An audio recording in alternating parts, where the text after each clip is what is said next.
What's up, everybody? Brian Baker here with Hunt Fish Camp. I am going to add a front deck to the duck boat. You can see an 18-foot flat bottom boat. Got the duck blind on still. That's gonna be step one. Gotta get that off, get all the stuff cleaned out from the sitting out here. We'll get that taken care of. We'll speed it up, and then I'm gonna add an aluminum casting deck. Never done this before. Really have about no clue what I'm doing. Watched a couple videos like you're doing now, and so we'll see if I can figure this out. So I'm gonna order some parts.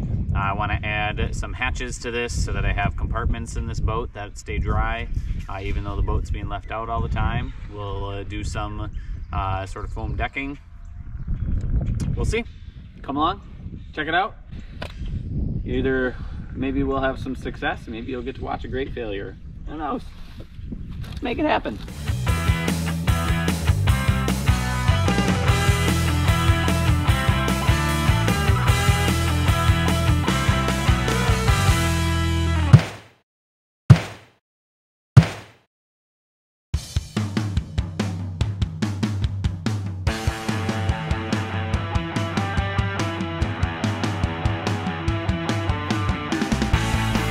All right, so here's the plan. Here's the front of my duck boat. It's got about a 2-foot platform already there. My intention is to extend that out right to the edge of this tote that I'm sitting on right here.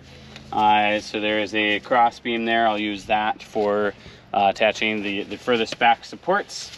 I'll take out this little panel that is there, platform, and we'll have two main compartments, I think is what I'm going to do anyway. I might do 2 compartments plus 1, so maybe a third. I might do a third compartment, one long, thin one that would serve as my battery compartment for the trolling motor. So I'm going to put a new trolling motor on, or a different trolling motor anyway, and get this, because I want to be able to, so I had a compartment for battery, so I can run trolling motor, and then I'll also then use that same battery to run the lights and things up front. This boat sits outside a lot. And so it just seems like with wiring running from the back to the front of the boat, end up with issues. Ruby, no. My dog is digging holes in my yard. So we'll see. I'm gonna order some parts, get some angled aluminum, and hopefully in the end we'll have a nice aluminum permanent deck that I can use this a little more for bass fishing, and then that'll work as well when it comes duck season. Let's rock and roll. Months have gone by since I started this project. I've been waiting on parts for a long time. Finally got what I need, so we are back to it. Let's rock and roll. This would be a good spot to pause it if you're looking for just the materials I used and the tools needed for doing this on your own. There is a lot of time lapse in this video, so if you want to sit and watch the whole process, go for it. Otherwise, check out the chapters. So I will add chapters in this video, allow you to jump to certain places so I can explain what I'm doing or why I chose to do things the way I did. So if you want to see exactly what I did throughout the whole build and not watch all the time lapse, you can jump around a little bit. So the first thing that I did with this build is I wanted to extend that front deck that's already there. So I used a level from that, knowing that that sits pretty flat in the water already. And I used 1/16 inch angled aluminum. I riveted it to the side of the boat. So I had to drill holes through the boat and rivet it in place. I added that on both sides. And I used the 1/16 inch because it's a little bit more pliable, and I had to bend it down a little bit so that it would be flat and create a level surface going across. But again, this would be the spot where you'd want to jump ahead here to the next phase, unless you want to watch all the time lapse.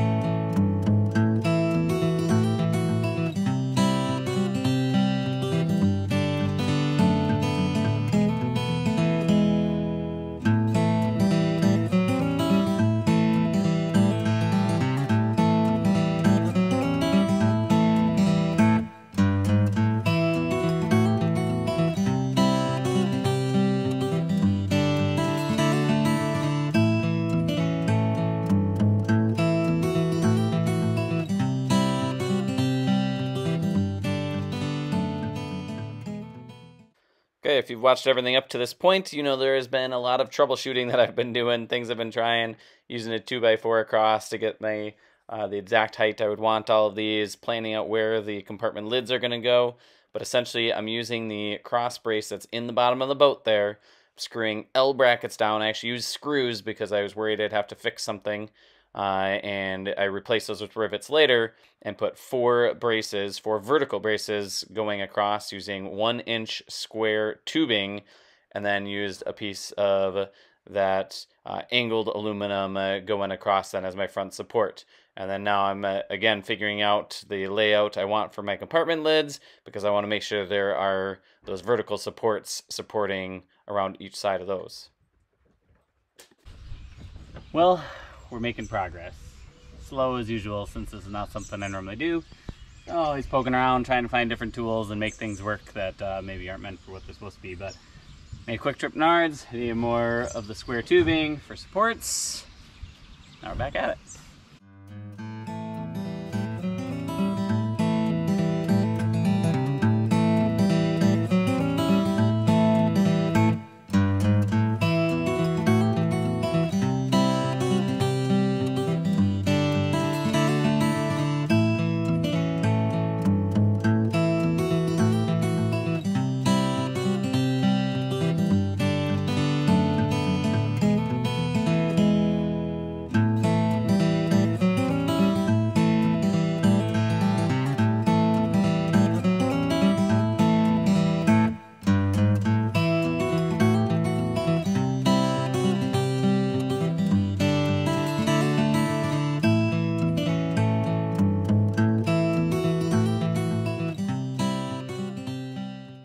So, second trip to Menards down today. Hopefully now we can finish it up. Sweet. All right, there's a total of 10 vertical supports that I ended up putting in there, and then used the angled aluminum to frame out where I wanted my hatches to be. And now I am getting ready and creating templates for the sheet aluminum that's going to fill all the extra empty spaces. Now, this was another troubleshooting thing. I used a big sheet of cardboard and cutting and fitting. As you'll see watching the time lapse, eventually I kind of gave up on some of the cardboard. It was too hard to get it really precise, clean lines, and I ended up pulling out some old construction paper that my kids had in their craft area and using that, and that was a lot easier to work with, easier to cut and manipulate and make exactly how I wanted it to be. I took that over to my sheet of aluminum and then used a little jigsaw to cut out the pieces I need and then lay them into fit.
All the pieces have been cut. They're all fit into place, but nothing is fully attached down other than the bracing.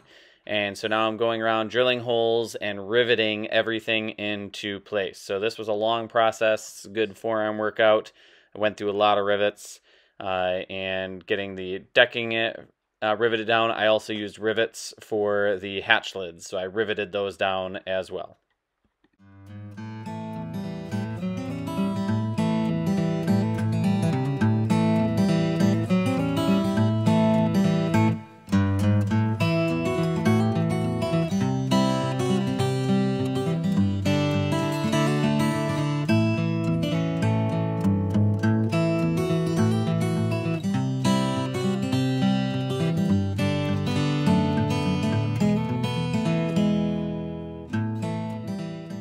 The last step was for filling that space there, so I was using some scrap aluminum that I had left over and some other scrap, figuring out how to get that gap filled in, and so just got that covered. Later I just paint that piece to hide the silvery shiny.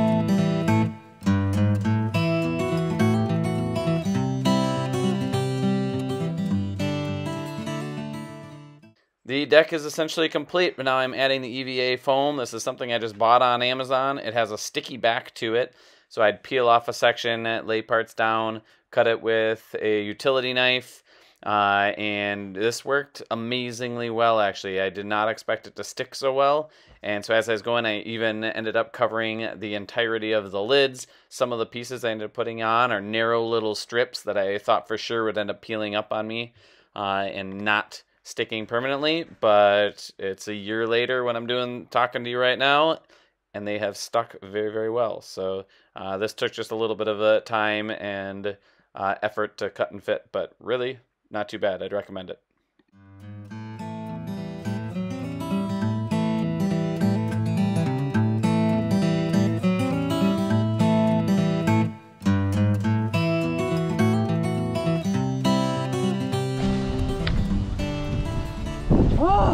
Alrighty, it is done, kind of. I'm gonna paint that so that's not silver. I thought if I had enough of this left over, I'd put this over top of that as well, but I don't. Not sure what I'll do with the little bit of scrap that's going on there.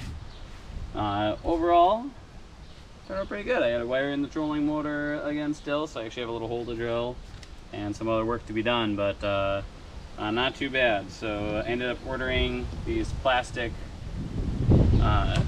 compartment lids. We'll see how they hold up. I'm a little nervous about it.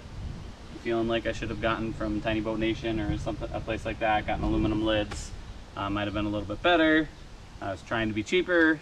In the end, I ended up spending way more than I really expected. If you have questions, I can help you out. Things you're gonna need if you do this yourself. So a rivet gun and rivets. Get a lot more rivets than you need. I'd actually screwed in some things initially. Partly because I thought it'd be easier to take those out, and I wanted to make sure it set up the way I wanted to. And so eventually I took those screws out and then I riveted it all, so it's all riveted in together, supported with aluminum on top. I actually used a plexiglass sheet up in the front just as a spacer on the flat part there is a scrap that I had. I maybe had enough aluminum to do it, but I wasn't sure I would because I wanted to do this front piece here. But overall, did this over the course of a month, it feels like, but really a few days is all was needed. A couple trips to Menards. Now it's time to clean up and hopefully go test her out. Okay. Alrighty, hopefully you enjoyed the video. Hopefully it helps you if you're going to be building your own. I have zero skills in this area. This is not my thing, not my forte at all. Though it was kind of fun to engineer the whole thing, figure that out. Did cost me a lot more than I expected it to. Just the aluminum on top ended up being fairly expensive. What I used there, of course, then the hatches cost, and then all the aluminum tubing. I needed more of that than I expected. And so all of that added up quite a bit. However, now it's nice, it's solid. It has been sitting out for a year. This is exactly 1 year later, actually, from when I was planning all this out. And you can see how dirty and nasty it is. That's from duck season, wild rice, piles, leaves, all that stuff that's been sitting up there. I just brushed it off a little bit for you, but it takes some abuse. And so happy with these hatches. They seem to actually be holding up pretty well, even though they're just a plastic hatch. We'll see how they hold up through the years. I'm not a huge fan of the fact that they have these double latches, although that secures them better, but as far as opening and closing, a little annoying, but not really a big deal. And then the only other thing that I really feel like I maybe need to change or do something with is when I open these up, I'll show you in there maybe, it just opens up to empty space, so it's all open under there. And I left it like that because I wanted to have more space, but then this boat leaks just a tiny little bit from the back of the boat, and then when I stand on the front of the boat, and then there gets to be some water up there and things get wet, so that kind of defeats the purpose. So I think I'm going to add some totes in there or containers of some kind to help, so I can open a hatch, drop stuff into something, and know that it's going to stay dry. But water's not seem to be dripping down through them, so that's been good. It's been really good. This foam, bought it on Amazon. It just has sticky back, just stuck it down. And that, I'm really surprised at how well that's handled all the abuse from the duck hunting season, fishing all summer and then duck hunting in the fall and then through the winter. And so we'll see how that holds up for the years. But as of right now, I'm pretty impressed with it. Obviously it's all stained and kind of gross, but that doesn't bother me at all. That's what this boat's for. So sweet. I think that's it. Thanks for watching. Make sure you subscribe. That helps me out. Add a comment. Have you done this before? Tips for other people. I'll make a couple changes, but I'm not ripping this out anytime soon. But if you have tips for people trying to do this, because that's one of the hardest things, is just that planning and figuring out what you need. So if you're looking to start your own, and I'd encourage you to do it, because I'm excited to be fishing out of this boat a little more, have a little more space. Hope you enjoyed it. Thanks for watching. Get out, catch some fish.